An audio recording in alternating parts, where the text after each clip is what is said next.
আজকে সন্ধ্যাবেলায় এক মায়ানমার এখানে কট খাইছে তার উদ্দেশ্য যেটা হচ্ছে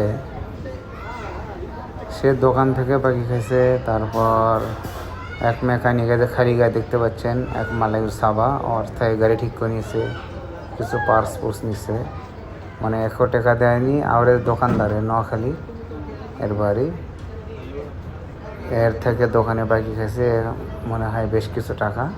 এখানে টাকা দেয়নি, আজকে আটকাছে। এখন পুলিশে দিব না মারবো নাকি। এক পর্যায়ে তো তার শার্টের কালার ধরছিল, সেটা ভিডিও করতে পারিনি।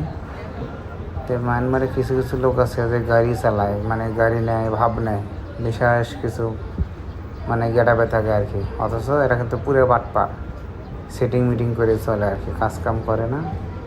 এখানে বাকি খায়, ওখানে বাকি খায়, খায় অন্য জায়গায় চলে যায়। এই হচ্ছে তোর অবস্থা। মায়ানমার এত খারাপ। এখন তো আজকে আটকা আছে, টাকা না দিয়ে তো আর ছাড়তেছে না।